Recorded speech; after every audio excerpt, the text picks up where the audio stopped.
بسم الله الرحمن الرحيم ألف لام را تلك آيات الكتاب المبين إنا أنزلناه قرآنا عربيا لعلكم تعقلون. Salam alaikum, chères sœurs et chers frères. Bonjour ou bonsoir à toutes et à tous. Inch'Allah, aujourd'hui nous allons traiter le sujet sur l'intercession du prophète Mohammed. Croire que quiconque, autre que Dieu, peut intercéder en notre faveur pour que nos péchés soient pardonnés ou que nos souhaits soient exaucés, revient à ériger des partenaires avec Dieu. C'est de l'idolâtrie. Le Coran proclame en sourate 39, verset 44, que toute intercession appartient à Dieu. Et en sourate 2, verset 254, qu'il n'y aura aucune intercession au jour du jugement. Le mythe de l'intercession est l'une des ruses les plus efficaces de Satan pour duper des millions de gens à pratiquer l'idolâtrie. Des millions de chrétiens croient que Jésus intercédera pour eux auprès de Dieu, et des millions de musulmans croient que Mohammed intercédera en leur faveur. En conséquence, ces gens idolâtrent Jésus et Mohammed. Le concept de l'intercession est totalement illogique. Ceux qui croient en l'intercession de Mohammed, par exemple, prétendent qu'il demandera à Dieu de leur pardonner et de les admettre au paradis. Ils imaginent Mohammed choisissant les candidats pour son intercession le jour du jugement. Lorsque vous demandez à ceux qui croient en l'intercession, comment Mohammed reconnaîtra-t-il ceux qui méritent son intercession? Ils vous disent, Dieu lui dira. Selon ce concept, une personne ira auprès de Mohammed et demandera son intercession. Mohammed demandera alors à Dieu si cette personne mérite son intercession ou pas. Dieu informera Mohammed que la personne en question a mérité d'aller au paradis. Mohammed alors se retournera et dira à Dieu que la personne mérite d'aller au paradis. Le blasphème est évident. Ceux qui croient en l'intercession font de Dieu le secrétaire du prophète Mohammed. Dieu soit glorifié. Puisque le Coran est le livre le plus précis, il reconnaît que chaque personne au paradis intercédera en faveur de ceux qu'elle aime. S'il te plaît Dieu, admets ma mère au paradis. Cette intercession n'opérera que si la mère de la personne mérite d'aller au paradis. Écoutons les versets suivants. En sourate 2, verset 255. Dieu, il n'y a aucun autre Dieu en plus de lui, le vivant, l'éternel. Jamais un moment d'inconscience ou de sommeil ne s'empare de lui. À lui appartient tout dans les cieux et tout sur la terre. Qui pourrait intercéder auprès de lui si ce n'est selon sa volonté? Il connaît leur passé et leur futur. Nul n'acquiert le moindre savoir si ce n'est comme il veut. Son règne embrasse les cieux et la terre, et les gouverner n'est jamais un fardeau pour lui. Il est le plus haut, le grand. En sourate 20, verset 109.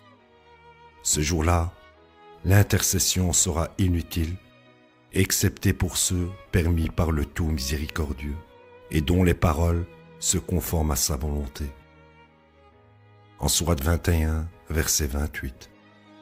Il connaît leur futur et leur passé.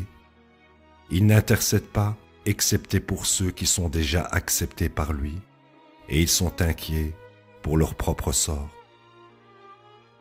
Ainsi, l'intercession, bien qu'elle ait lieu de cette manière, est totalement inutile.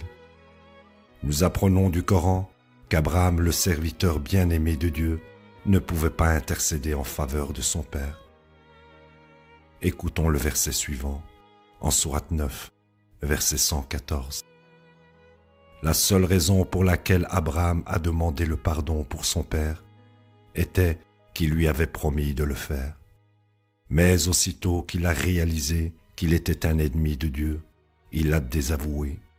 Abraham était extrêmement gentil et clément. Noé non plus ne pouvait pas intercéder en faveur de son fils. Écoutons le verset suivant, en sourate 11, verset 46. Il dit, « Ô Noé, il n'est pas de ta famille. Ce n'est pas droit de me demander quelque chose que tu ne sais pas. Je t'éclaire pour que tu ne sois pas comme les ignorants. » Mahomet ne pouvait pas aussi intercéder en faveur de son oncle ou de ses proches. Écoutons les versets suivants concernant son oncle en sourate 111, versets de 1 à 3. Condamnées sont les œuvres d'Abi Lahab, et il est condamné. Son argent et tout ce qu'il a accompli ne l'aideront jamais. Il a encouru l'enfer flamboyant. Concernant ses proches, écoutons le verset suivant en sourate 9, verset 80. Que tu demandes le pardon pour eux ou que tu ne demandes pas le pardon pour eux, même si tu demandes le pardon pour eux 70 fois, Dieu ne leur pardonnera pas. C'est parce qu'ils mécroient en Dieu et son messager. Dieu ne guide pas les gens pernicieux. Comment quelqu'un peut-il penser qu'un prophète ou un saint intercédera en faveur d'un parfait étranger? Écoutons les versets suivants. En sourate 2, verset 48. Prenez garde au jour où aucune âme ne sera profitable à une autre âme. Aucune intercession ne sera acceptée, aucune rançon ne pourra être payée et personne ne pourra être aidé. Toujours en sourate 2, verset 123. Prenez garde au jour où aucune âme n'aidera une autre âme, aucune rançon ne sera acceptée, aucune intercession ne sera utile et personne ne sera aidé. En sourate 6, verset 51. Et prêche avec ceci le Coran à ceux qui révèrent la convocation devant leur Seigneur. Ils n'ont personne à côté de lui comme Seigneur et Maître, ni d'intercesseur, afin qu'ils puissent atteindre le salut. Toujours en sourate 6, verset 70. Vous ignorerez ceux qui prennent leur religion à la légère, comme si c'était une fonction sociale. Ils sont totalement absorbés par la vie de ce monde. Rappelle avec ceci le Coran, pour éviter qu'une âme ne subisse les conséquences de ses mauvais gains. Elle n'a personne à côté de Dieu comme Seigneur et Maître, ni d'intercesseur. Si elle pouvait offrir toutes sortes de rançons, cela ne serait pas accepté. Ils subissent les conséquences des mauvaises œuvres qu'ils acquièrent. Ils ont encouru des boissons infernales et un châtiment douloureux à cause de leur mécréance. Toujours en sourate 6, verset 94. Vous êtes revenus à nous en tant qu'individus, exactement comme nous vous avons créé la première fois. Et vous avez laissé derrière vous ce dont nous vous avons pourvu. Nous ne voyons pas avec vous les intercesseurs que vous avez idolâtrés et avez prétendu qu'ils vous aideraient. Tous les liens entre vous ont été rompus. Les idoles que vous avez érigées vous ont abandonné. En sourate 7, verset 53. Attend-il jusqu'à ce que toutes les prophéties soient accomplies? Le jour où un tel accomplissement adviendra, ceux qui l'ont ignoré dans le passé diront: les messagers de notre Seigneur ont apporté la vérité. Y a-t-il des intercesseurs pour intercéder en notre faveur? Nous renverriez-vous de façon à ce que nous changions notre comportement et fassions de meilleures œuvres que ce que nous avons fait? Ils ont perdu leurs âmes et leurs propres innovations ont causé leur funeste sort. En sourate 10, verset 3, votre seul Seigneur est Dieu, celui qui a créé les cieux et la terre en 6 jours, puis a assumé toute l'autorité. Il contrôle toutes choses. Il n'y a aucun intercesseur, si ce n'est conformément à sa volonté. Tel est Dieu, votre Seigneur. Vous l'adorerez, ne prendrez-vous pas considération? En sourate 19, verset 87, personne ne possédera le pouvoir d'intercéder, excepté ceux qui se conforment aux lois du tout miséricordieux. En sourate 26, verset 100, maintenant nous n'avons pas d'intercesseur. En sourate 30, verset 13, Leurs idoles n'auront pas de pouvoir pour intercéder en leur faveur. Au contraire, ils désavoueront leurs idoles. En Sourate 32, verset 4. Dieu est celui qui a créé les cieux et la terre et tout ce qu'il y a entre eux en 6 jours, puis a assumé toute l'autorité. Vous n'avez personne à côté de lui comme Seigneur et vous n'avez pas d'intercesseur non plus. Ne prendrez-vous pas considération? En Sourate 36, verset 23. Devrais-je ériger à côté de lui des dieux?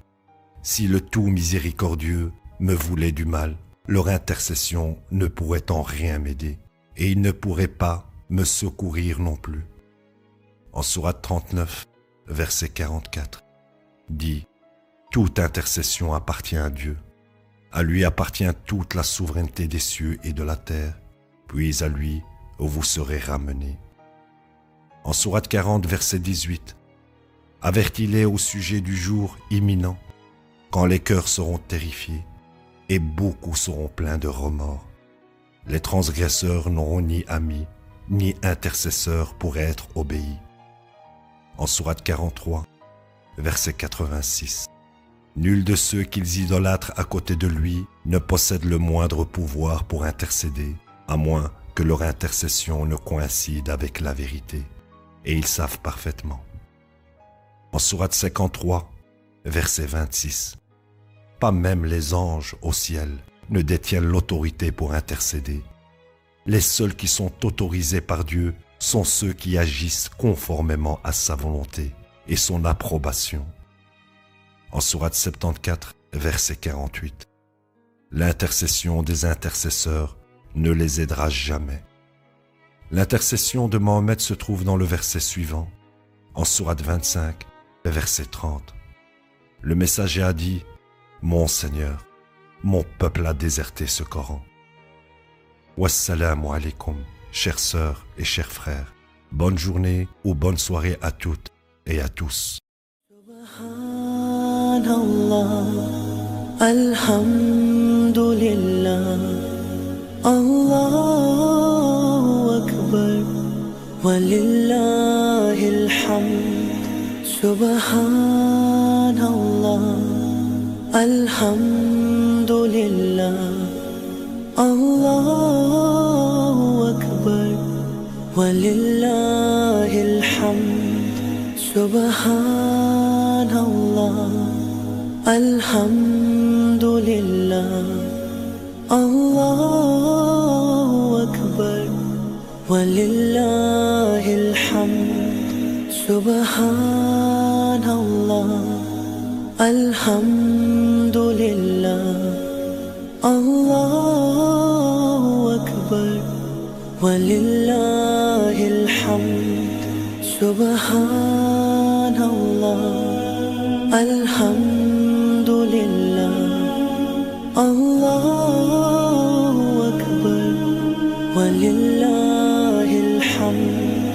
Subhanallah, alhamdulillah, Allahu Akbar, walillahil hamd. Subhanallah, alhamdulillah, Allahu Akbar, walillahil hamd. Subhanallah, alhamdulillah, Allahu Akbar, walillahil hamd. Subhanallah, alhamdulillah, Allahu Akbar, walillahil hamd. Subhanallah, alhamdulillah, Allahu Akbar, walillahil hamd.